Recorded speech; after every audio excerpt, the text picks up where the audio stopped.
নবীজিকে জিজ্ঞাসা করা হলো আখবিরনি আনিল ঈমান। নবীজি সাল্লাল্লাহু আলাইহি ওয়াসাল্লাম ঈমানের এই 6টি ভিত্তির কথা জানায়া দিলেন।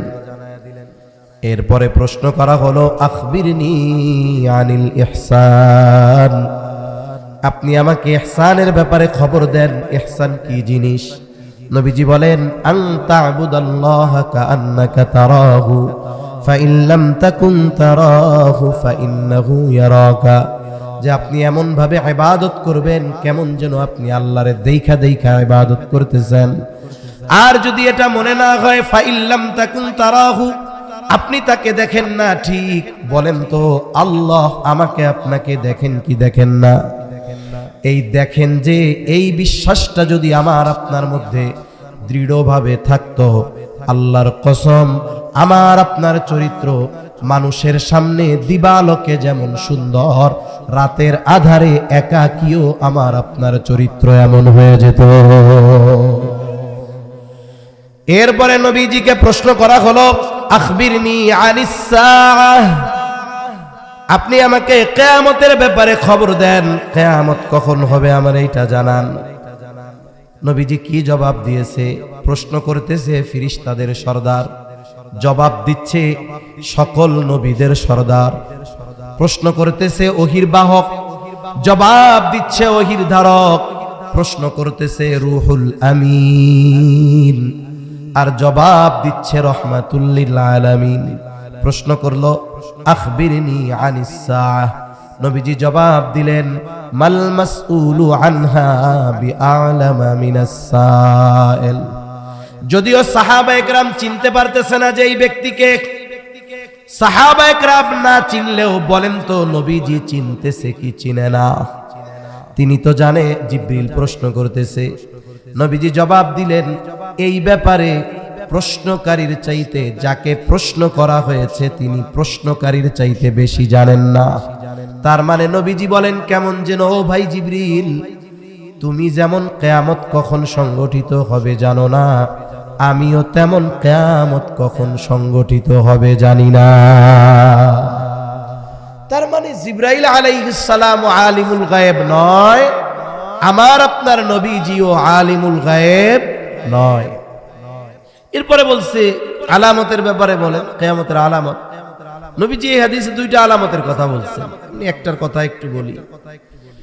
আলামতের ব্যাপারে যখন জানতে চাইলেন নবীজি জবাব দিলেন 1 নাম্বার আনতালিদাল আমাতু রাব্বাতাহা, নবীজি বলেন দাসী তার মনিবকে প্রসব করবে। আলহামদুলিল্লাহি ওয়া কাফা ওয়া সালামুন আলা ইবাদিহিল্লাযীনা ইসতাফা, আম্মা বা'দু ফাআউযু বিল্লাহি মিনাশ শাইতানির রাজীম। বিসমিল্লাহির রহমানির রহিম।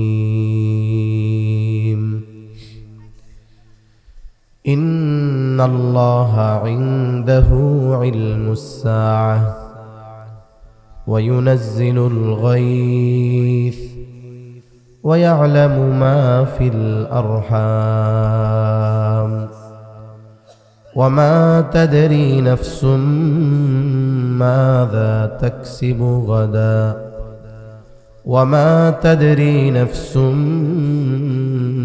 বিআইয়ি আরদিন তামুত ইন্নাল্লাহা আলীমুন খাবীর। وقال رسول الله صلى الله عليه وسلم لا تقوم الساعة حتى يقبض العلم وتكثر الزلازل ويتقارب الزمان وتظهر الفتن وتكثر الحرج وهو القتل القتل حتى يكثر فيكم المال فيفيض أو كما قال النبي صلى الله عليه وسلم সাদাকাল্লাহুল আলিয়্যুল আযীম ওয়া সাদাকা রাসূলুহুন নাবিয়্যুল কারীম ওয়া নাহনু আলা যালিকা লামিনাশ শাহিদিন ওয়াশ শাকিরিন ওয়ালহামদুলিল্লাহি রাব্বিল আলামিন সুবহানাকা লা ইলমা লানা ইল্লা মা 'আল্লামতানা ইন্নাকা আনতাল আলীমুল হাকীম আল্লাহুম্মা সাল্লি আলা মুহাম্মাদিন ওয়া আলা আলি মুহাম্মাদ কামা সাল্লাইতা আলা ইব্রাহিম ওয়া আলা আলি ইব্রাহিম ইন্নাকা হামিদুম মাজিদ اللهم بارك على محمد وعلى آل محمد كما باركت على إبراهيم وعلى آل إبراهيم إنك حميد مجيد الحمد لله ঐতিহ্যবাহী কুমিল্লা জেলার অন্তর্গত দাউদকান্দি থানাধীন মালাখালা দারুল উলুম ইসলামিয়া মাদ্রাসা ও ইয়াতিমখানার উদ্যোগে 2 দিন ব্যাপী বার্ষিক ওয়াজ মাহফিলের সমাপনী দিবসের সম্মানিত শ্রদ্ধেয় সভাপতি আমাদের সকলের হৃদয়ের স্পন্দন আল্লামা শেখ হাসান জামিল হাফিজাহুল্লাহ, আমন্ত্রিত উলামায়ে কেরাম, সামনে উপস্থিত মুরব্বিয়ানে কেরাম, সমবয়সী যুবক বন্ধু, স্নেহের ছোট ভাই, মাইকের আওয়াজ যত দূরে যায় নিজ নিজ স্থানে অবস্থানরতা সম্মানিতা শ্রদ্ধা মা ও বোন, আল্লাহ তাআলার দরবারে অগণিত শুকর যে মহান মালিক হায়াতে বরকত দিয়ে সুস্থ রেখে শত ব্যস্ততাকে উপেক্ষা করে আমাদেরকে এই নুরানি মজমায় আসবার বসবার, কিছু কথা বলবার, শ্রবণ করবার তৌফিক যে মহান মনিব দান করেছেন, সে মহান মনিবকে খুশি করার জন্য মোহাব্বতের সাথে জবান খুলে অন্তর থেকে কালিমাতুশ শুকর পাঠ করি আলহামদুলিল্লাহ। অগণিত দুরুদ ও সালাম সৈয়দুল আম্বিয়া, আশরাফুল আম্বিয়া, খাতামুল আম্বিয়া, ইমামুল মুরসালিন, রহমাতুল লিল আলামিন মুহাম্মাদুর রাসূলুল্লাহ সাল্লাল্লাহু আলাইহি ওয়াসাল্লামের উপর। আমি আপনাদের খেদমতে পবিত্র কোরআনুল কারীমের সূরা লুকমানের সর্বশেষ আয়াত ও রাসূল আকরাম সাল্লাল্লাহু আলাইহি ওয়াসাল্লামের অগণিত হাদিস থেকে একটা হাদিস পাঠ করেছি। আল্লাহ তাআলার কাছে তৌফিক চাই, অল্প সময়ের মধ্যে আল্লাহ তাআলা কিছু কথা বলার তৌফিক দেন যেগুলো আমাদের সবার দুনিয়া এবং আখিরাতের জন্য কল্যাণকর হয়। সকলে জবান খুলে বলি আমিন।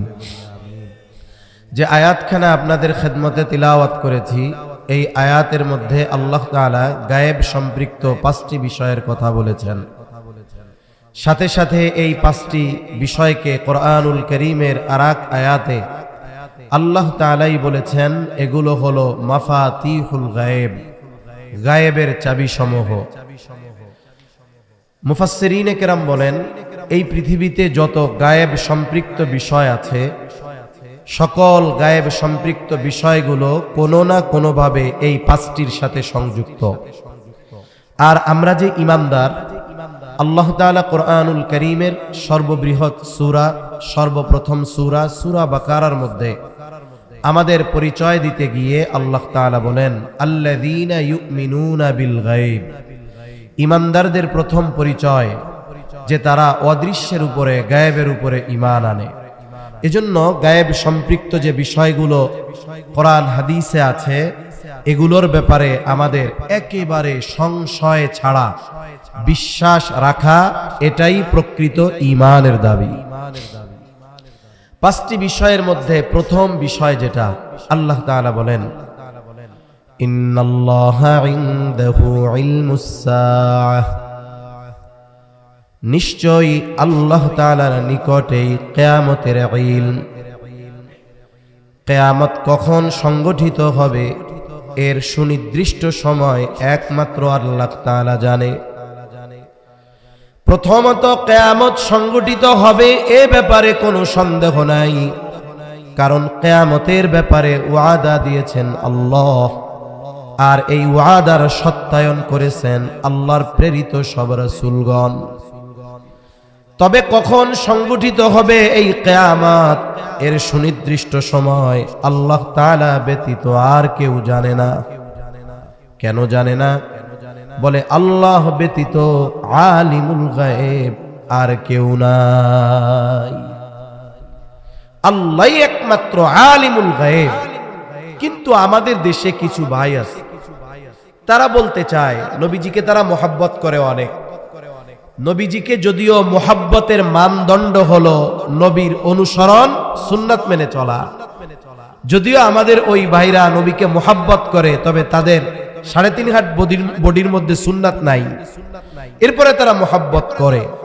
তা মোহাব্বত করতে করতে অবস্থা এমন করে ফেলে যে নবীজিকে আল্লাহর সমকক্ষ হিসাবে দাঁড় করিয়ে দেয়। এজন্য আমাদের দেশে কিছু ভাই বলে আল্লাহ যেমন আলিমুল গায়েব, নবীজিও তেমন আলিমুল গায়েব। এই দাবি তাদের। আমরা যদি বলি না আল্লাহ ব্যতীত আলিমুল গায়েব আর কেউ না, তাহলে আমাদেরকে নবীর দুশমন, শত্রু বলে বকা দেয়, গালি দেয়। অথচ নবীজির নিজের কথা যে আমি নবী নিজে আলিমুল গায়েব না। নবীজি বলে আমি আলিমুল গায়েব না, আর ওই ভাইরা বলে না না নবীজি আলিমুল গায়েব। এখনই কিয়ামত সংগঠিত হবে কোন সময় আল্লাহ তাআলা জানেন। কেন? আল্লাহ আলিমুল গায়েব, নবীজি আলিমুল গায়েব না। এর অনেক দলিল না, একটা প্রসিদ্ধ হাদিস থেকে কিছু অংশ আমরা একটু আলোচনা করি। একটা হাদিস আছে, প্রসিদ্ধ হাদিস, যেটার নাম হলো হাদিসে জিবরিল, আর এক নাম হলো উম্মুস সুন্নাহ। জিবরাইল আলাইহিস সালাতু ওয়াস সালাম মানবাকৃতিতে আসছেন সাহাবায়ে কেরামের উপস্থিতিতে নবীজির কাছে। উদ্দেশ্য কি? সাহাবায়ে কেরামকে দ্বীনের মৌলিক বিষয়গুলো শিক্ষা দেওয়া। লম্বা হাদিস। জিবরাইল আলাইহিস সালাম আসছেন, নবীজির কাছে বসছেন, হাঁটুর সাথে হাঁটু মিলাই দিয়া বসছেন। নবীজি সাল্লাল্লাহু আলাইহি ওয়াসাল্লামকে কিছু প্রশ্ন করেছেন। তিনি নবীজি সাল্লাল্লাহু আলাইহি ওয়াসাল্লাম জবাব দিয়েছেন। আবার জিবরাইল আলাইহিস সালাম সত্যায়ন করেছেন।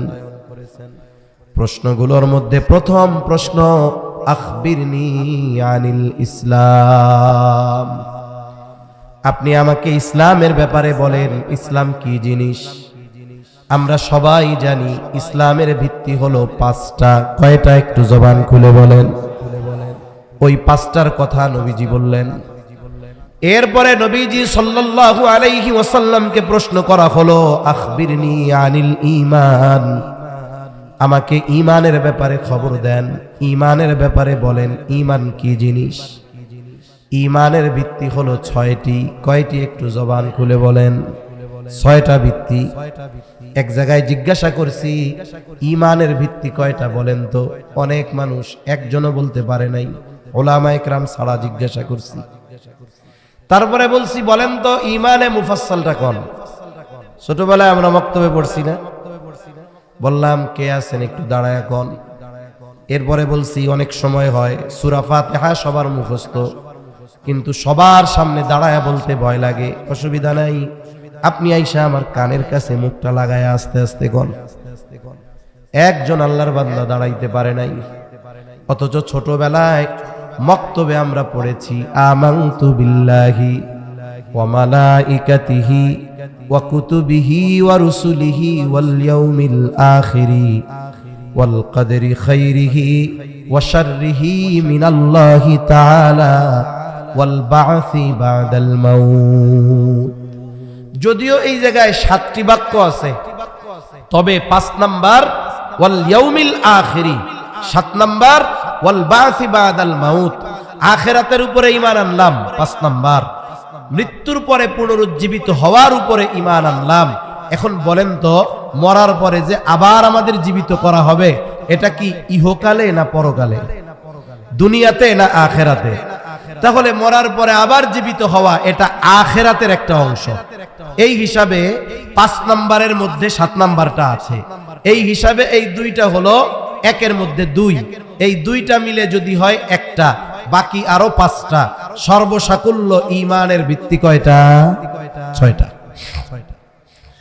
নবীজিকে জিজ্ঞাসা করা হলো আখবিরনি আনিল ঈমান। নবীজি সাল্লাল্লাহু আলাইহি ওয়াসাল্লাম ঈমানের এই 6টি ভিত্তির কথা জানায়া দিলেন। এরপরে প্রশ্ন করা হলো আখবিরনি আনিল ইহসান।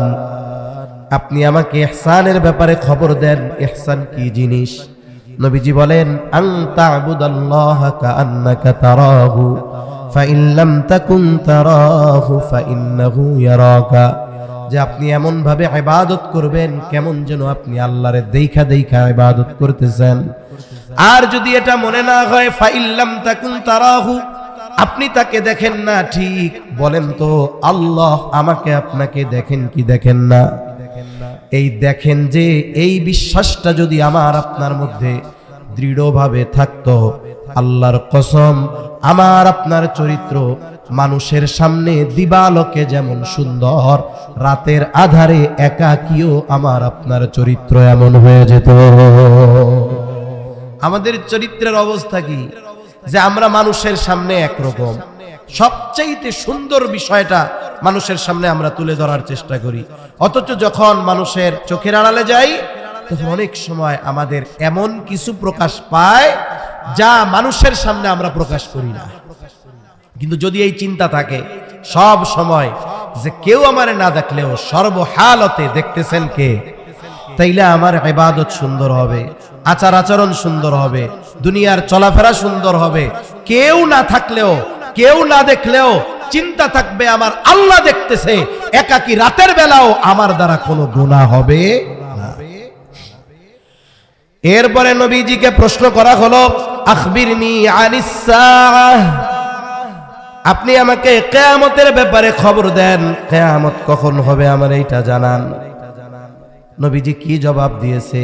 প্রশ্ন করতেছে ফেরেশতাদের সরদার, জবাব দিচ্ছে সকল নবীদের সরদার।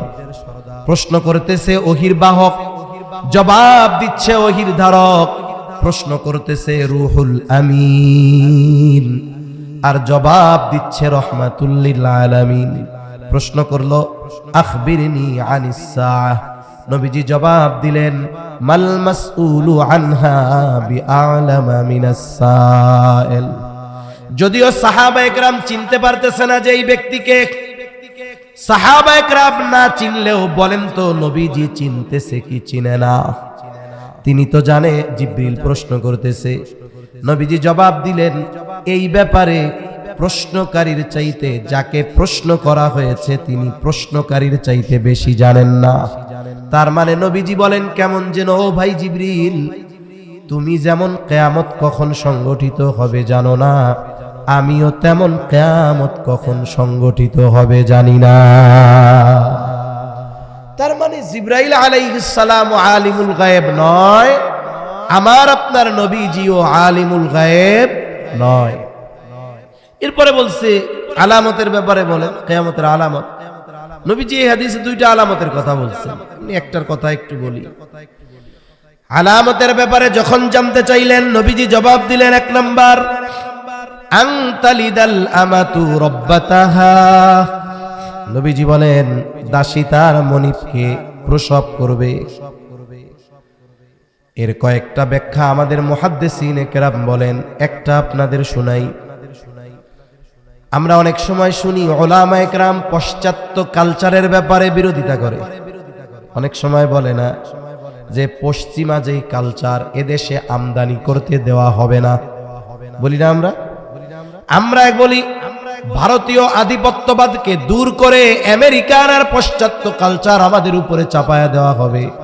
এটা রক্ত থাকতে আমরা সহ্য করব না। এদের কালচার কত নিকৃষ্ট, এটা যে কত ঘৃণিত, ওই সমাজ সভ্যতার লেভেলে কতটা অসভ্য পশ্চিমা কালচার। বলে ওদের ওই সমাজের মধ্যে ছেলের সাথে মা, বাবার সাথে মেয়ে, ভাইয়ের সাথে বোন জেনা ব্যভিচারে লিপ্ত হওয়াটা তারা মন্দ মনে করে না। নাউযুবিল্লাহ। যদি উভয়ের সম্মতি থাকে, ছেলে মনে করে সে মায়ের চাহিদা পূরণ করছে, বাপ মনে করে মেয়ের চাহিদা পূরণ করছে, ভাই মনে করে সে বোনের চাহিদা পূরণ করেছে। এটা তাদের সমাজে সাধারণ একটা বিষয়, যদি উভয়ের সম্মতি থাকে। মুসলিম সমাজে একজন মুসলমান যত নাখান্দা হোক, যত পাপী হোক, যত গুনাহগার হোক, এই ধরনের চিন্তাও যদি তার হৃদয়ে আসে, নিজের প্রতি এক সপ্তাহ কমপক্ষে ঘৃণা থাকে। কি চিন্তাটা আসলো হৃদয়ের মধ্যে? আমাদের সমাজে এগুলো নাই। তবে হ্যাঁ, মায়ের সাথে অসৎ আচরণ, খারাপ ব্যবহার, দাসীর মতো, কাজের লোকের মতো আচরণ আছে না নাই? কত মায়ের ব্যাপারে এমন আছে, ওই মা 2 বছর বয়স যখন সন্তানের বাবা মারা গেছে, মা শুধুমাত্র সন্তানের চেহারার দিকে তাকায়া বিবাহ বন্ধনে আবদ্ধ হয় নাই, সমাজের মানুষের কটু কথা শুনেছে, কষ্ট করেছে, অন্যের বাড়িতে কাজ করে সন্তানকে লেখাপড়া শিখিয়েছে। সন্তান শহরে থাকে, সন্তান লেখাপড়া শিখে বড় চাকরি পেয়েছে, এখন সে এস্টাবলিশড, প্রতিষ্ঠিত, দুনিয়ার ভাষায় ঢাকা শহরে 5 তলা বাড়ি, 10 তলা বাড়ি, আর মা পড়ে আছে ওই প্রত্যন্ত অঞ্চলে, গ্রামে একটা কুড়ে ঘরের মধ্যে। আফসোস, যেই সন্তানের জন্য মা সর্বস্ব ত্যাগ করলো, ওই সন্তানের 5 তলা বাড়ির গাছতলায়ও মায়ের জায়গা হয় না। এটা বাংলাদেশে অহরহ। এমনও ঘটনা আছে আমাদের দেশে, একাধিক সন্তান, মা বার্ধক্যে উপনীত, শয্যাশায়ী, সন্তানেরা পরামর্শ করতেছে যে মা যেহেতু অচল, কেউ মারে রাখতে যায় না, কি করা যায়? এইবার পরামর্শ করে বস্তার মধ্যে ভরে গাড়িতে নিয়ে একেবারে অনেক দূর অপরিচিত এক জায়গায় ফালায় আসছে। এমন ঘটনা এই দেশে আছে না নাই? এমনও ঘটনা আছে, বৃদ্ধ মা বাবা সন্তানের বাসায় থাকে, বলে যেই বেলা ঘর মুছে দেয়, যেই বেলা কাপড় ধুয়ে দেয়, যেই বেলা থালা বাসন মুছে দেয়, ধুয়ে দেয়, ওই বেলায় খাবার জুটে। যেই বেলায় বৃদ্ধা মা অসুস্থতার কারণে কাজ করতে পারে না, বলে ওই বেলায় ওই বৃদ্ধা মায়ের কপালে খাবার জুটে না। এই যে মায়ের সাথে অসৎ আচরণ, এটা কিয়ামতের আলামত। কিয়ামতের আগে বাড়বে এগুলো, ঠিক আছে, তবে এই ঘৃণিত কাজটা যেন আমাদের মাধ্যমে না হয়, ইনশাআল্লাহ। মা বাবা কত বড় নেয়ামত। আপনাদের আজকের সভাপতি সাহেবের একটা কথা মনে পড়ে গেল, অনেক আগে, অনেক আগে। ওনার মা তখন বেঁচে ছিলেন। উনি একদিন এক মজলিসে বলতেছে, ওনাকে একজন ওস্তাদ জিজ্ঞাসা করছে, তোমার মা কি তোমার কাছে থাকে? হযরতের জিজ্ঞাসা করছে, অনেক আগের কথা। উনি তখন বলছে, না না না না, আমি আমার মায়ের কাছে থাকি। কথা বুঝেন নাই? আমি আমার কার কাছে থাকি? মায়ের কাছে থাকি। মায়ের প্রতি এইরকম আমাদের স্নেহশীল আচরণ করা দরকার ছিল। আমার আপনার সন্তানকে আমি আপনি ছোটবেলায় কেমন আদর করি, মা বাবা যখন বৃদ্ধ হয়ে যাবে, হুবহু ওই আচরণটাই বৃদ্ধ মা বাবার সাথে করতে হবে। আপনাদের হযরত বলছে না, কোন এক বয়ানেই হয়তো বলছে যে আমি যাইয়া মায়ের সাথে নাকের সাথে নাক ঘষতাম। আচ্ছা, আমাদের ছোট ছোট বাচ্চা আছে না, আমার একটা ছেলে আছে 2 বছর বয়স, এর কাছে যখন আমি যাই, ওরে কোলে নিয়ে যখন নাকে নাকে ঘষা দেই, ও খুব খুশি হয়, আনন্দ অনুভব করে, এক ধরনের তার মধ্যে স্পন্দন কাজ করে। এই যে বৃদ্ধ মা আছে, হযরত বলতেছিল যে আমি যাই নাকে নাকে ঘষা দিতাম। এই যে মার সাথে যে আচরণ, বৃদ্ধকালে মা কি চায়? অনেক খায়, অনেক খায়। এই আচরণটা আমরা দিতে পারতেছি না, এটা আমাদের জন্য বড় দুর্ভাগ্যের বিষয়। আর ওই অসৎ আচরণ কিয়ামতকে ত্বরান্বিত করতেছে। এজন্য সাবধান, আমরা আমাদের মা বাবাকে বোঝা মনে করব না। মা বাবা আমাদের দোয়ার ভান্ডার। মা বাবার দোয়া সন্তানের জন্য কত পাওয়ারফুল। আল্লাহ তাআলা আসমানের রহমত বরকতের দরজা সন্তানের জন্য খুলে দেয়। আর মা বাবার সাথে অসৎ আচরণের শাস্তি হাদিসের মধ্যে আসছে, নবীজি বলেন সাল্লাল্লাহু আলাইহি ওয়াসাল্লাম, কিছু অপরাধ পাপের শাস্তি আল্লাহ তাআলা বিলম্বে দেন, ওই আখিরাতে দিবে। কিন্তু কয়েকটা পাপ আছে যেগুলোর শাস্তি আল্লাহ দুনিয়ায় থাকতে দেওয়া শুরু করেন। এর মধ্যে অন্যতম হলো কেউ যদি মা বাবার সাথে অসৎ আচরণ করে। এজন্য আমরা সবাই আমাদের মা বাবার সাথে সর্বোচ্চ সর্বোচ্চ উত্তম আচরণ করব ইনশাআল্লাহ। কেউ যদি অভিযোগ থাকে, মনে কষ্ট থাকে, মাফ চাই। আর মা বাবার দিল এরকম, যত কষ্ট দেই না কেন শয়তানের ধোকায় পড়ে মাপ চাইলে সাথে সাথে আল্লাহ মাফ করে দেয়। ঠিক কিনা বলেন? মূল কথা যেটা বলা উদ্দেশ্য এই হাদিসের অংশ, যে কিয়ামত কখন সংগঠিত হবে নবীজিও জানেন না, জিবরাইল আলাইহিস সালামও জানেন না। তবে নবীজি সাল্লাল্লাহু আলাইহি ওয়াসাল্লাম আমাদেরকে কিয়ামতের কিছু আলামতের কথা জানায় দিয়েছেন। আমি আপনাদের খেদমতে একটা হাদিস পাঠ করেছি। এই হাদিসের মধ্যে নবীজি সাল্লাল্লাহু আলাইহি ওয়াসাল্লাম 6টি বিষয়ের কথা বলেছেন। সাথে সাথে নবীজি বলেন, এই 6টা বিষয় যতক্ষণ সংগঠিত না হবে ততক্ষণ পর্যন্ত কিয়ামত সংগঠিত হবে না।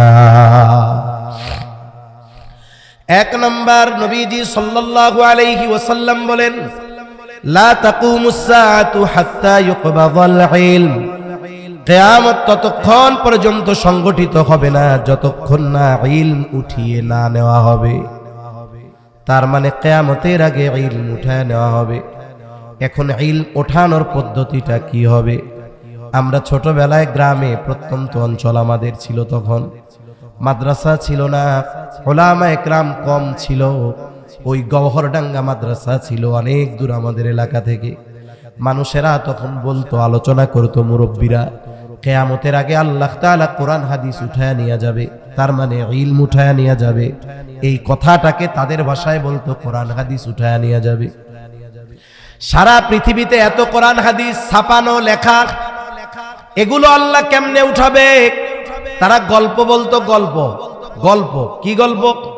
বলে একদিন ইমাম সাহেব ফজরের নামাজের জন্য দাঁড়িয়ে যাবে, তাকবীরে তাহরিমা বলবে, সানা পড়বে, আউযু বিল্লাহ বিসমিল্লাহ পাঠ করবে। বলেন তো এরপরে যেই সূরা পড়বে সেই সূরার নাম কি? সূরা ফাতিহা। এখন ইমাম সাহেব ঠায় দাঁড়িয়ে আছে, কিছু কয়ও না, নড়েও না, চড়েও না। ইমাম সাহেব সূরা ফাতিহা ভুলে গেছে। এখন ইমাম সাহেব যখন ভুলে গেছে, পেছনে যারা মুসল্লি মুক্তাদি তাদের দায়িত্ব হলো স্মরণ করায়া দেওয়া। ইমাম সাহেব অপেক্ষমান, এই বিজু পেছন থেকে আমার একটু স্মরণ করায়া দেয় সূরা ফাতিহা। এখন ইমামও পারে না, মুসল্লিও ভুলে গেছে। ইমাম সাহেব নামাজ ছেড়ে দিবে, এটা গল্প কিন্তু। ইমাম সাহেব নামাজ ছেড়ে দিবে, মসজিদের তাক থেকে কোরআন হাতে নিয়ে সূরা ফাতিহার দিকে একটু নজর বুলাইতে চাইবে, কিন্তু হায় হায়, কোরআনটা খুলবে, দেখবে কোরআনের পাতাগুলো আছে সব সাদা, কালো, কোনো লেখা নাই, সব লেখা উধাও হয়ে গেছে। তা গ্রামের মানুষ বলতো, এইভাবে আল্লাহ তাআলা গোটা পৃথিবীর কোরআন হাদিসের লেখা এক রাত্রে উঠায় নিয়ে যাইব। এইভাবে কোরআন হাদিস উঠা যাবে, ইলম উঠা যাবে, এটা ওই সময় বলতো। কিন্তু নবীজি সাল্লাল্লাহু আলাইহি ওয়াসাল্লাম জানায় দেন, ইলম উঠায়া নেওয়ার পদ্ধতি এইটা নয়। রাসূল আকরাম সাল্লাল্লাহু আলাইহি ওয়াসাল্লাম বলেন, ইন্নাল্লাহা লা ইয়াকবিদুল ইলমা ইনতিজান ইয়ানতাজিউহু মিনান নাস। আল্লাহর নবী সাল্লাল্লাহু আলাইহি ওয়াসাল্লাম বলেন, আল্লাহ তাআলা মানুষের অন্তর থেকে একত্রে ইলম উঠায়া নেবেন না। এমনটা হবে না একজন হাফেজ রাতে ঘুমায় আছে, সকালবেলা সব ভুলে যাবে, এমনটা হবে না। কোরআন হাদিস আল্লাহ উঠায়া নেবেন না। আবার ওই যে লেখা আছে, লেখাগুলাকেও এক রাত্রে আল্লাহ উঠায়া নেবেন না। তবে কেমনে ইলম উঠায়া নিবে? নবীজি বলেন, ওয়ালাকি ইয়াকবিদুল ইলমা বিকবজিল উলামা। বরং আল্লাহ তাআলা আলেমদেরকে উঠিয়ে নেওয়ার মাধ্যমে ইলম উঠায়া নিয়ে যাবে। তার মানে আলেমদের মৃত্যু, আলেমদের চলে যাওয়ার মাধ্যমে ইলম উঠে যাবে। কোরআন হাদিস তো লেখাই থাকবে, কত সুন্দর ঝকঝকা চকচকা ছাপা। আরো এখন, আগে এক সময় আমরাও ছোটবেলায় দেখছি কোরআন শরীফের লেখাগুলো, ছাপাগুলো সুস্পষ্ট থাকতো না, অনেক জায়গায় তা হয়ে যাইতো সা। আমরা পড়তেছি সা, হাবের সব কয় না না এটা তা, এটা ভুল হইছে। আর এখনের ছাপাগুলো কত ঝকঝকা, কত রঙিন লেখা, তাই না? ওয়াজিব গুন্না, এটা লাল চিহ্ন দেওয়া, লাল রঙের লেখা। এদগামে বা গুন্না, এটা হলুদ কালার দেওয়া। ইখফা, এখানে গুন্না বলে এটা সবুজ কালার দেওয়া। পৃষ্ঠাগুলো এত চকচকা ঝকঝকা যে ওয়াটারপ্রুফ, পানি লাগলেও এটা নষ্ট হয় না। আফসোসের বিষয়, নবীজি সাল্লাল্লাহু আলাইহি ওয়াসাল্লামের হাদিস, ইউশিকু আন ইয়াতিয়া আলান নাসি জামান লা ইয়াবকা মিনাল ইসলাম ইল্লা ইসমুহু ওয়া লা ইয়াবকা মিনাল কুরআনি ইল্লা রাসমুহু। নবীজি সাল্লাল্লাহু আলাইহি ওয়াসাল্লাম বলেন, আলী রাদিয়াল্লাহু তাআলা আনহু থেকে বর্ণিত, নবীজি সাল্লাল্লাহু আলাইহি ওয়াসাল্লাম বলেন, অচিরে এমন এক জামানা আসবে, এমন এক সময় আসবে, ইসলাম শুধু নামে থাকবে। আমি পরিচয় দিব আমি মুসলমান, আমার ধর্ম হলো ইসলাম, কিন্তু বাস্তবে আমার আপনার মধ্যে ইসলাম থাকবে না। না থাকবে ব্যক্তিগত জীবনে, না থাকবে পারিবারিক জীবনে, না থাকবে সামাজিক আচার অনুষ্ঠানে, সামাজিক জীবনে, না থাকবে অর্থনৈতিক জীবনে, না থাকবে রাজনৈতিক জীবনে। বলে কোথাও ইসলাম থাকবে না, শুধু নামে থাকবে আমার ধর্ম ইসলাম।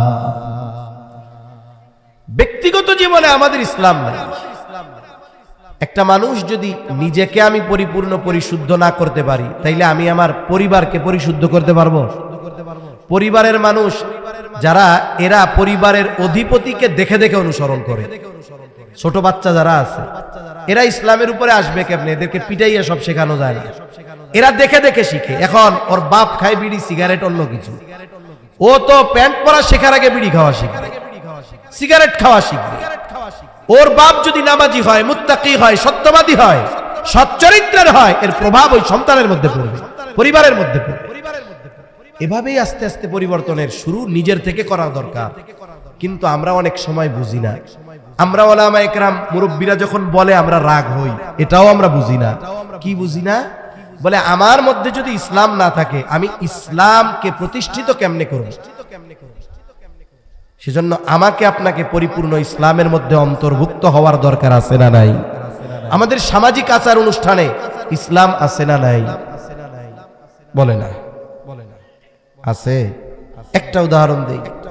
ইসলাম তো সামাজিক রীতির অনুষ্ঠানের সব সমাধান দিছে। যেমন আমাদের সামাজিক অনুষ্ঠানগুলোর মধ্যে অন্যতম একটি অনুষ্ঠান হলো বিবাহ, নিকাহ। হাদিসের এমন কোন কিতাব নাই যেই কিতাবে নিকাহ সম্পর্কিত, বিবাহ সম্পৃক্ত একটা লম্বা অধ্যায় নাই, আলোচনা নাই। ওইখানে কিসের আলোচনা আছে? বলে একবারে মেয়ে দেখা থেকে নিয়ে শুরু করে একেবারে যদি কেউ শরীয়ত সম্মত পন্থায় যদি বনাবনি না হয়, কিভাবে স্বামী স্ত্রীর বিচ্ছেদ হবে, এ টু জেড সব আছে না নাই? কিন্তু আমাদের মুসলিম সমাজে অনেক সময় দেখা যায় দিনদার ফ্যামিলির মধ্যেও গোটা বিবাহের এই মহাযজ্ঞ অনুষ্ঠানে ইসলাম থাকে 2 মিনিট। কয় মিনিট? 2 মিনিট। দেখা যাবে বিবাহের আগে যিনি বিবাহ করবেন তিনি কন্যাকে দেখবেন, ওনার বাপও দেখতে পারবে না, কিন্তু উনি দেখার আগে 15 বার ওনার দুলাভাই, খালাতো ভাই, বন্ধু সব দেখাই হাজির। উল্টা ওনারে যদি যাইতে বলে যে তুমি একটু যা দেখা আসো, কয় না তোমাদের পছন্দ হইলেই হইছে। কেন? বিয়ে কি অন্য কেউ করবে নাকি? তোমার দুলাভাইরে বিয়া দিবা? বিবাহ তো তুমি করবা, তুমি দেখবা, তোমার বাবাও দেখতে পারবে না। তাহলে শুরুটাই কি দিয়ে হলো? হারাম কাজ দিয়ে হইছে। এইভাবে একের পর এক চলতেছে, সব আছে। এখন 2 মিনিট ইসলাম কোন জায়গায়? জুমার নামাজের পরে আকদ হবে, বিবাহ পড়াইতে হবে। চিন্তা করে সব কাম তো আমরা করলাম, এই কামটা একটু আমাকে ইমাম সাহেবরে দিয়া করাই। বইলা রাখছে হুজুর জুমার পরে আমার বাড়িতে একটু আসবেন, বিবাহ অনুষ্ঠান, বিবাহটা পড়াইয়া দিবেন। আবার কয় যে আমি যতক্ষণ না নিতে আসবো ততক্ষণ আসবেন না, ও পরিবেশ আপনার না। এরপরে ইমাম সাহেবরে আইসা হোন্ডায় টান দিয়ে নিয়ে গেছে। এখন বিবাহ শুরু করে দেন। বিবাহ পড়াইতে কি 24 ঘন্টা লাগে? কয়েক সেকেন্ডের মামলা। ইমাম সাহেব প্রথমে যাইয়াই এক খুতবা দিছে, বিবাহের খুতবা পড়তে লাগছে 20 সেকেন্ড বা 30 সেকেন্ড। এরপরে ইজাব কবুলে লাগছে 30 সেকেন্ড, আর 30 সেকেন্ড 45 সেকেন্ড বা 1 মিনিট দোয়া করছে। হোন্ডার পিছনে উঠাইয়া কয় হুজুর মসজিদে যান, খাবার টিফিন বাটিতে পাঠাইয়া দিব, এ পরিবেশ আপনার না। তাহলে গোটা বিবাহ অনুষ্ঠানে ইসলাম কয় মিনিট? 2 মিনিট। অথচ আমার দাদা এক মসজিদের ইমাম ছিলেন, ছোটবেলা আমার মনে আছে। বিবাহ দেওয়ার বহু আগে সম্বন্ধ প্রস্তাব আসছে যে আপনার কন্যাটাকে আমরা আমার ছেলের জন্য নিতে চাই। ওই মেয়ের বাবা ইমাম সাহেবের কাছে হাজির, মুন্সি সাহেব, ওই যে পাশের গ্রামের অমকের ছেলে আমার মেয়ের সাথে বিবাহ বন্ধনের প্রস্তাব দিচ্ছে, আপনি কি কন? লোকটা কেমন, পোলাটা কেমন? আপনি যদি বলেন তাইলে দেখাবো, নাইলে দেখাবো না। এক সময় মানুষের সাথে, মসজিদের ইমামের সাথে, ওলামা একরামের সাথে সম্পৃক্ততা এরকম ছিল, আপনি যেভাবে বলেন সেভাবে হবে। কিন্তু আফসোস, আজকে আমাদের ব্যক্তিগত জীবন থেকে কোথাও ইসলাম নাই। ওয়ালা ইয়াবকা মিনাল কুরআন ইল্লা রাসমুহু, কুরআন শুধু লেখায় থাকবে। আফসোসের বিষয় আমলে তো নাই। একটা সময় তো মোটামুটি পড়াই ছিল, এখন পড়ায়ও নাই।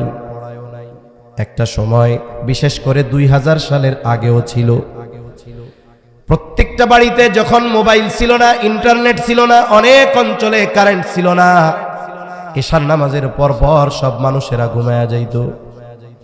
সুবহে সাদিকের সময় মহিলারা আগে ঘুম থেকে উঠত, উইঠা নিজের উঠান ঝাড়ু দিত। অনেক সময় অনেকের বাড়ির সামনে রাস্তা থাকতো, কয় বাহির বাড়ি, ওই অন্ধকারে ওটাও ঝাড়ু দিয়ে পরিষ্কার করে আসতো। এরপরে আজান হতো, বাড়ির পুরুষদেরকে জাগায়া দিত, পুরুষেরা মসজিদে চলে যাইতো, আর তারা নামাজ আদায় করে কোরআন তিলাওয়াত করে ওই পুরুষদের আগমনে অপেক্ষা থাকতো। নামাজ পড়ে পুরুষরা মসজিদ থেকে আসতো, মহিলাদের কোরআন তিলাওয়াত অলরেডি হয়ে গেছে। এইবার চা বিস্কিট হালকা নাস্তা দিত। এইবার প্রত্যেকটা বাড়িতে পুরুষেরা কোরআন তিলাওয়াত করতো। ফজরের পরে গ্রামের রাস্তা দিয়ে হাঁটলে প্রত্যেক বাড়ি থেকে কোরআন তিলাওয়াতের গুনগুন আওয়াজ আসতো। আমল এক পাশে রাখেন, এখন বলেন তো তিলাওয়াত আছে নাকি? অথচ কোরআন কত সুন্দর, বাইন্ডিং কত সুন্দর, লেখা কত চকচকা, ছাপা কত ঝকঝকা, কিন্তু তিলাওয়াত নাই। আবার অনেকে কোরআন একটা গ্লাফের মধ্যে রাইখা দিছে, 15 বছর আগে একজন মরছিল ওই বাড়িতে, ওই দিন বাইর করছে। আবার অপেক্ষায় আছে কবে আর একজন মরবে, এরপরে ওই কোরআন বের করবে। আফসোসের সাথে বলতে হয়, সফরের সুবাদে অনেক জায়গায় মসজিদে নামাজ পড়া হয়। এখন তো মসজিদগুলো কত সুন্দর। হাদিসের মধ্যে, এই হাদিসের পরবর্তী অংশেই নবীজি বলেন মসজিদগুলো হবে খুব চাকচিক্যময়, কিন্তু হায় আফসোস, ওগুলো হবে হেদায়েত শূন্য, প্রাণ শূন্য মসজিদ। টাইলস হবে, ওগুলোর মধ্যে মার্বেল হবে। প্রত্যন্ত অঞ্চল মুসল্লি হয় না, মসজিদে এসি আছে। কত সুন্দর চাকচিক্যময় মসজিদ, হায় আফসোস, এইরকম অনেক মসজিদের তাকে কোরআনগুলো দেখলে হৃদয়ের মধ্যে কষ্ট লাগে। কোরআনগুলো ফালায় রাখছে, পরিষ্কারও করে না, গিলাফও পরায় না, ওই কোরআনের উপরে টিকটিকি তেলা পোকা পায়খানা করে রাখছে। অথচ মসজিদ কত ঝকঝকা। তাহলে না আছে কোরআনের আমল, না আছে কোরআনের তিলাওয়াত, না আছে ওই কোরআনের কপির প্রতি কোনো মহব্বত। তাইলে আমাদের উপরে জুলুম আসবে না কেন? আমল তিলাওয়াত বহুদূর, কোরআনের মুহাব্বত চাও আমাদের অন্তরে না। এজন্য সাবধান, এই বিষয়গুলোর ব্যাপারে আমাদের খেয়াল রাখা দরকার। অনেক দূরে চলে যাইতেছি, মূল কথা বলতে হবে।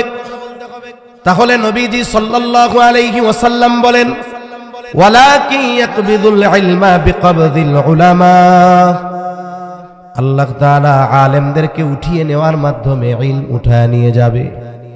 আমাদের সমকালীন সময়, কাছাকাছি সময়, অনেক মুহাক্কিক বুজুর্গ উলামা হযরত দুনিয়া থেকে চলে গেছে। শাইখুল হাদিস আল্লামা আজিজুল হক রাহমাতুল্লাহি আলাইহি চলে গেছে। শাইখুল ইসলাম আল্লামা শাহ আহমদ শফি রাহমাতুল্লাহি আলাইহি দুনিয়া থেকে চলে গেছে।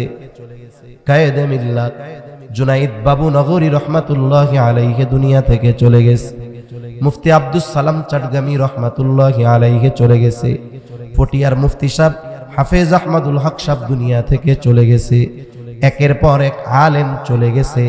বলেন তো, যারা গেছে তাদের সমপর্যায়ের, তাদের মতো ইলমওয়ালা, তাদের মতো তাকওয়াওয়ালা মুহাক্কিক আলেম এনাদের পরে যারা আছে ওনাদের মতো অবস্থান অর্জন করতে পেরেছে নাকি? ধারাবাহিকতার ক্রমান্বয়ে কমে আসতেছে। যেই যুগ হিসাবে তারা সর্বোচ্চ, কিন্তু সদর সাহেবের মতো কেউ না, ঠিক কিনা বলেন? এইভাবে স্টেপ বাই স্টেপ কমতেছে। এখন যেই সমস্ত মুরব্বীরা আছে, যেমন কুমিল্লার বড় মুরব্বী মুফতি নুরুল হক সাহেব দামাত বারাকাতুহুল আলিয়া বলেন তো, হযরত চলে যাওয়ার পরে ওনার সমপর্যায়ের কেউ আসবে নাকি? এরপরে আস্তে আস্তে আমাদের শায়েখ হাসান জামিল হাফিজাহুল্লাহ ওনারা মুরব্বীদের সর্বোচ্চ পর্যায়ে চলে যাবেন। ওনারা চলে যাবেন, ওনাদের পদ, ওনাদের চেয়ার ভর্তি হয়ে যাবে, কিন্তু ওনাদের মতো ইলমওয়ালা মুহাক্কিক ব্যক্তি তখন থাকবে না। আস্তে আস্তে কি হবে? হায় হায়, জাহেলরা এই সমাজের নেতৃত্ব দিবে, মানুষরাও তাদের নেতা বানাবে, তাদের কাছে গিয়ে ফতোয়া জিজ্ঞাসা করবে, তারা ওই জাহেল ফতোয়া দিবে, ফতোয়া অনুসরণকারীরাও গোমরাহ হবে, ফতোয়া যে দিছে সেও গোমরাহ হবে। এজন্য আমাদের কি দরকার?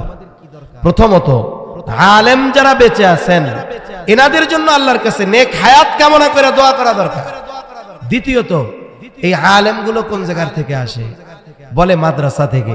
অনেক সময় আমি অনেক জায়গায় বলি, আজকে বাংলাদেশের বড় বড় মাদ্রাসা, যেমন চট্টগ্রাম ওইদিক অঞ্চলে হাটহাজারী মাদ্রাসা, পটিয়া মাদ্রাসা, জিরি মাদ্রাসা, নানুপুর মাদ্রাসা, নাজিরহাট মাদ্রাসা, বাবুনগর মাদ্রাসা, আমাদের ঢাকাতে যাত্রাবাড়ি মাদ্রাসা, ফরিদাবাদ মাদ্রাসা, তাই না? এরকম আরজাবাদ মাদ্রাসা, বড় বড় যত মাদ্রাসা আছে, মনে রাখবেন ওই মাদ্রাসাগুলোর খোরাক তৈরি হয় এইরকম গ্রামের মধ্যে থাকা মালাখালা মাদ্রাসাগুলোর মতো মাদ্রাসা থেকে। যদি প্রত্যন্ত অঞ্চলের ছোট ছোট নুরানি মাদ্রাসাগুলো, হিফজখানাগুলো, মক্তবগুলো বন্ধ হয়ে যায়, তাহলে ফরিদাবাদে হাজার হাজার দাওরার ছাত্র থাকবে না। এগুলো এখান থেকে যায়। এজন্য অনেকে মনে করে গ্রামের ছোট ছোট মাদ্রাসা কি লেখাপড়া হয়, ও চিন্তা করার কোনো সুযোগ নাই। এইগুলা থেকেই ওই হাটহাজারী, ফরিদাবাদ, যাত্রাবাড়ি, পটিয়া, এই সব জায়গায় যারা যায় এখান থেকেই যায়। এজন্য আমাদের প্রত্যেকের অঞ্চলে যে প্রতিষ্ঠানগুলো আছে এগুলোর ব্যাপারে সর্বোচ্চ কল্যাণকামী হওয়া। উলামায়ে কেরাম, আপনার আমার এলাকায় যারা আছে, দেশের যারা আছে, সবার সাথে সুসম্পর্ক রাখা, সবার জন্য দোয়া করা। কেন? বলে আমি আপনি নদু সদু থাকলে আল্লাহ কিয়ামতকে আমাদের থেকে দূরে সরাবেন না। এই সমস্ত উলামায়ে কেরাম দুনিয়ায় থাকলে আল্লাহ তাআলা এদের সম্মানে কিয়ামতকে আমাদের থেকে দূরে রাখবে। এনরা থাকবে না, কিয়ামত ত্বরান্বিত হবে। এটা নবীজির কথা। তাহলে এক নাম্বার, নবীজি বলেন ততক্ষণ পর্যন্ত কিয়ামত সংগঠিত হবে না যতক্ষণ না ইলম উঠিয়ে না নেওয়া হবে। ইলম কিভাবে উঠায় নেওয়া হবে? নবীজি বলেন আলেমদেরকে উঠিয়ে নেওয়ার মাধ্যমে। দুই নাম্বার, নবীজি সাল্লাল্লাহু আলাইহি ওয়াসাল্লাম বলেন ওয়া তাকসুরুজ জালাজিল, কিয়ামতের আগে জালজালা বেড়ে যাবে, ভূমিকম্প বেড়ে যাবে। ভূমিকম্প হলো জমিনের এক বিপদ, জমিনে সংগঠিত এক বিপর্যয়। ভূমিকম্প কেন হয়? ভূতাত্ত্বিকরা বলে এই পৃথিবীর উপরিভাগে আমরা বসবাস করি, এটা খণ্ডে খণ্ডে বিভক্ত। এক একটা খণ্ডকে বলা হয় এক একটা প্লেট। বিজ্ঞানের ভাষায় বলে টেকটনিক প্লেট। বলে এইগুলো নড়াচড়া করে, যখন নড়াচড়া করে ভূমিকম্প হয়। আর এইগুলো সব সময় নড়াচড়া করে কিন্তু মৃদু মাত্রায়, যার কারণে পৃথিবীতে সব সময় মৃদু ভূমিকম্প হয়, কিন্তু মানুষ এইটা টের পায় না। কিন্তু কিছু কিছু সময় এই টেকটনিক প্লেটের নড়াচড়া একটু বাড়ে। কয় ঘন্টা? বলে 5 সেকেন্ডের জন্য বাড়ে। বলে না ভূমিকম্পের মেয়াদকাল ছিল 7 সেকেন্ড, 10 সেকেন্ড, 15 সেকেন্ড, কয় না এরকম? এই 10-15 সেকেন্ড একটু নড়াচড়া বাড়ছে, যার কারণে কি হয়? বলে তুরস্কের মতো উন্নত দেশের উঁচু উঁচু স্থাপনাগুলো মুহূর্তের ভিতরে তছনছ হয়ে যায়, হাজার হাজার মানুষ বিপর্যয়ের সম্মুখীন হয়। আফগানিস্তানে কিছুদিন আগে ভূমিকম্প, হাজার হাজার মানুষ মারা গেছে। কিছুদিন আগে মায়ানমার আর থাইল্যান্ড সীমান্তে ভূমিকম্প, মানুষ মারা গেছে। অত্যাধুনিক বড় বড় স্থাপনাগুলো বাতাসে কেমন যেন নড়তেছে। সম্প্রতি সময় বেশি মাত্রার ভূমিকম্প বারবার হচ্ছে। কেন? ভূতাত্ত্বিকরা বলে জলবায়ুর পরিবর্তন, ভূতাত্ত্বিকরা বলে টেকটনিক প্লেটের নড়াচড়া।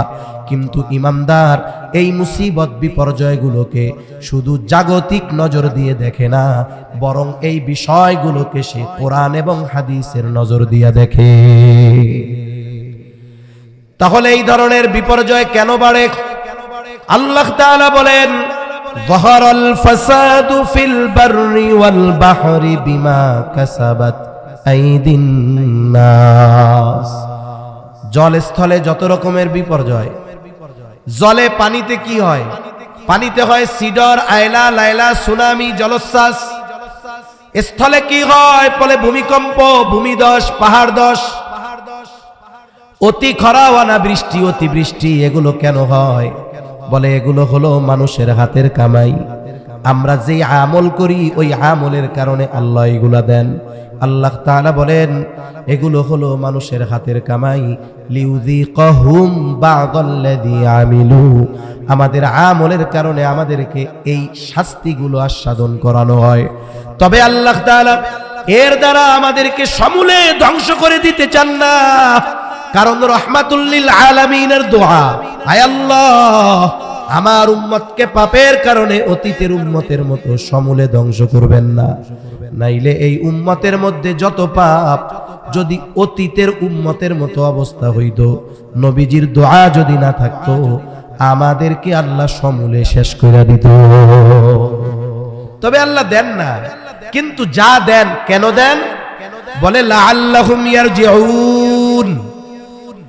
এই কিছু বিপর্যয় আল্লাহ দেন এই কারণে যাতে আমরা পাপের পথ থেকে প্রত্যাবর্তন করে নেকের পথে ফিরে আসি, আল্লাহর পথে ফিরে আসি।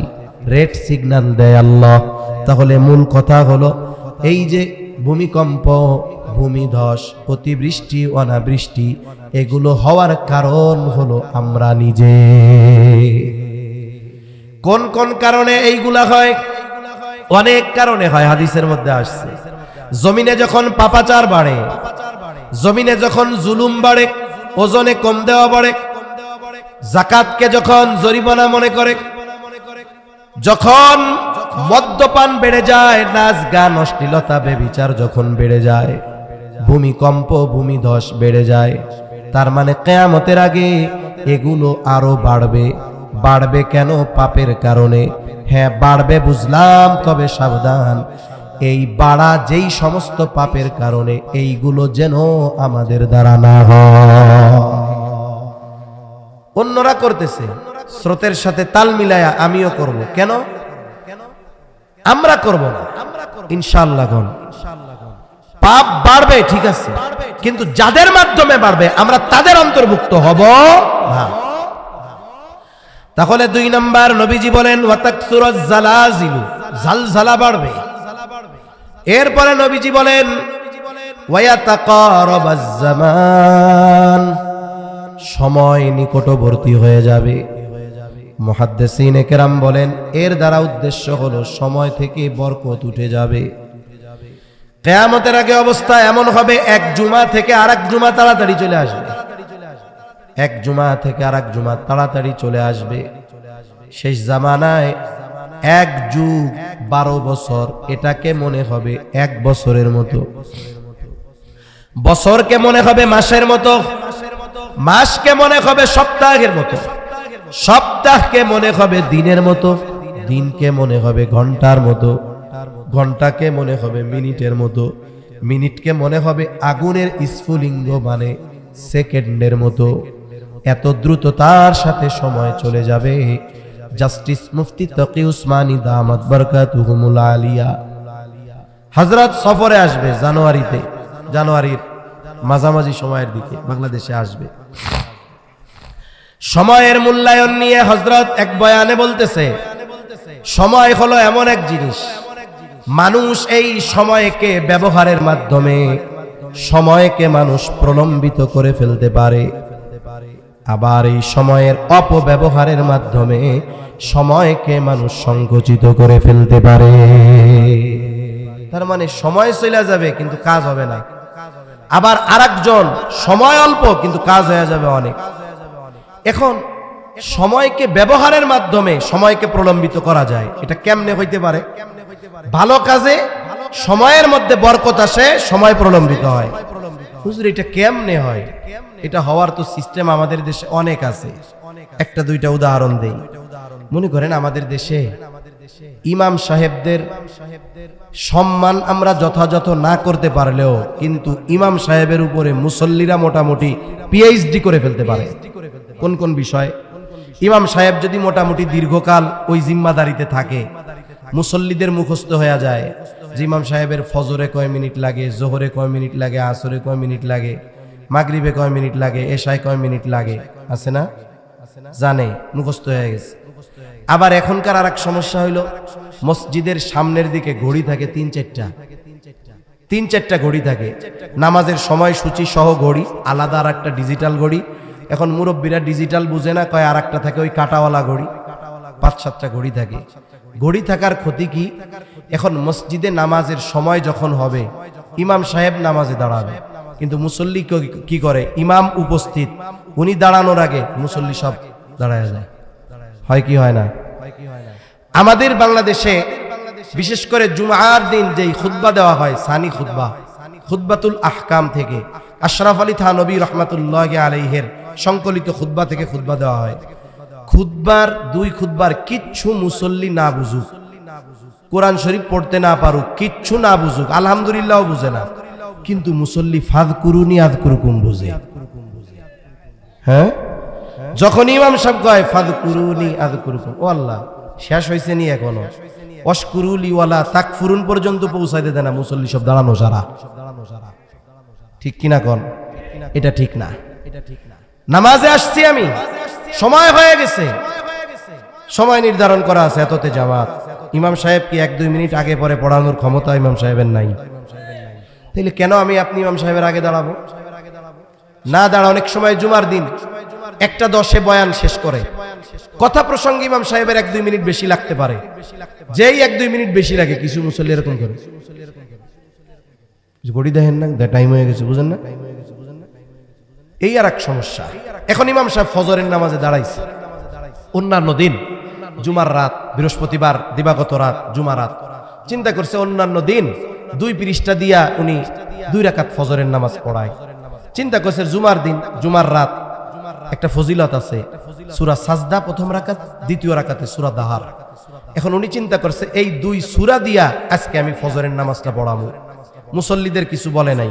মুসল্লিদের হিসাব, ইমাম সাহেব 5:20 নামাজে দাঁড়ালে 5:24 উনি প্রথম রুকুতে যাবে।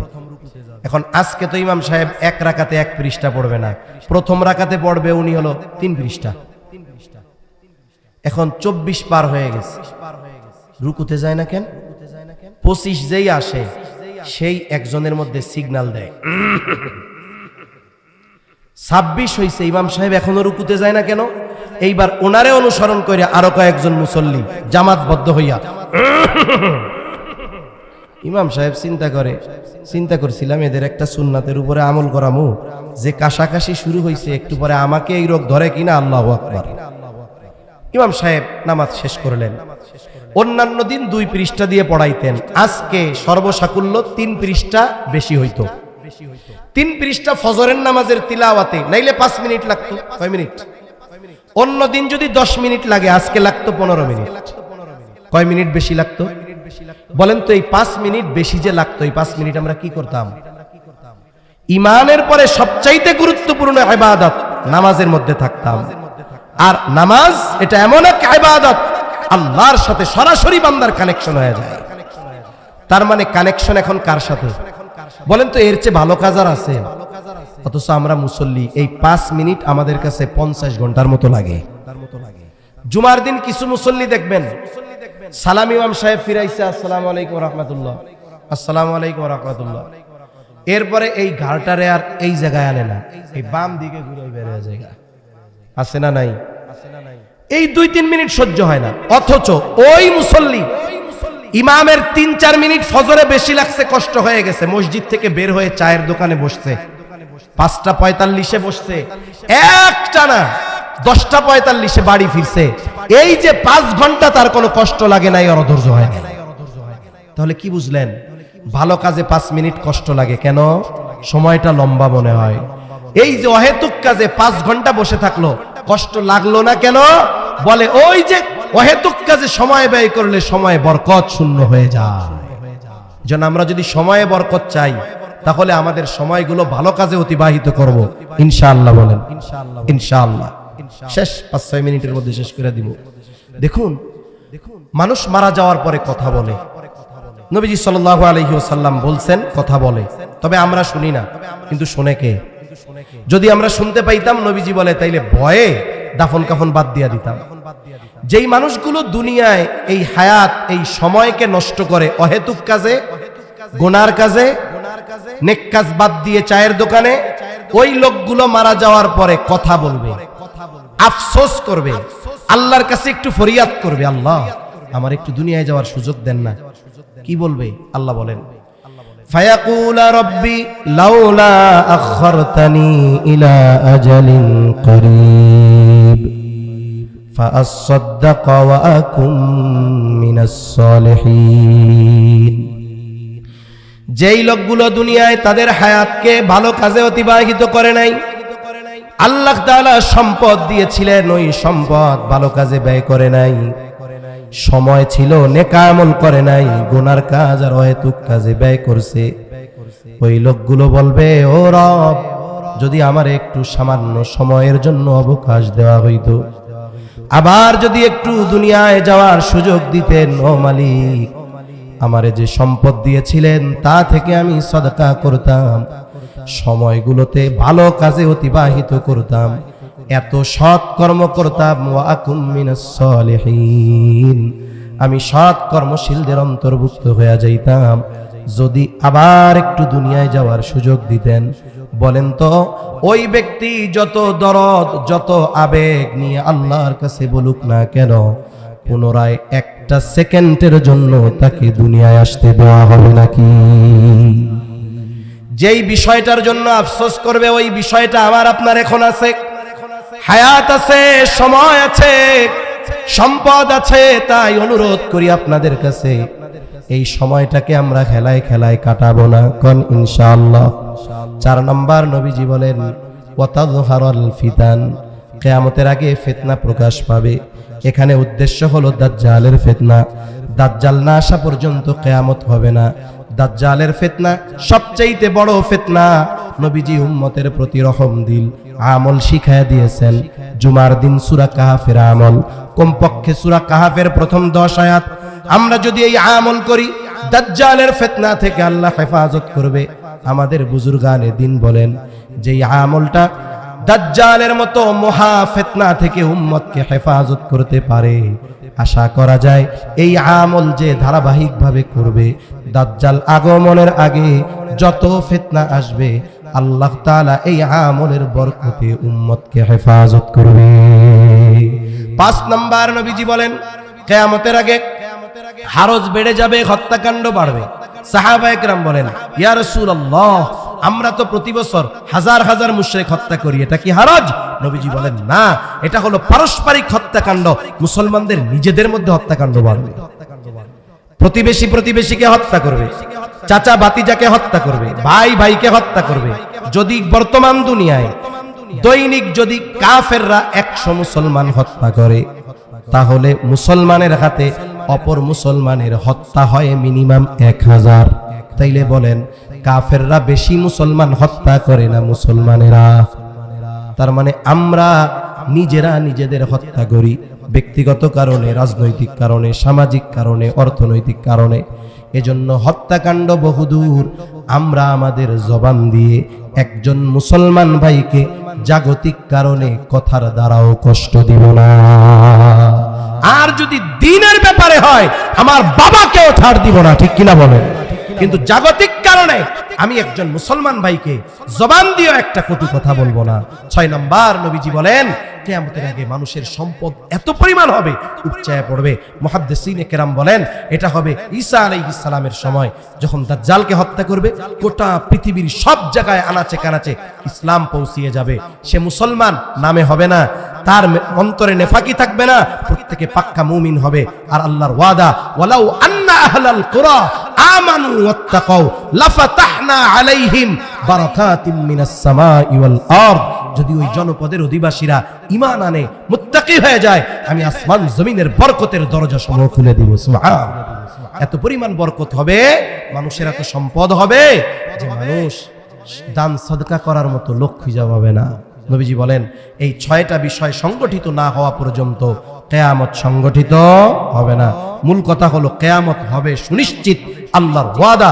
প্রত্যেকটা নবী রাসূল এই ব্যাপারে সত্যায়ন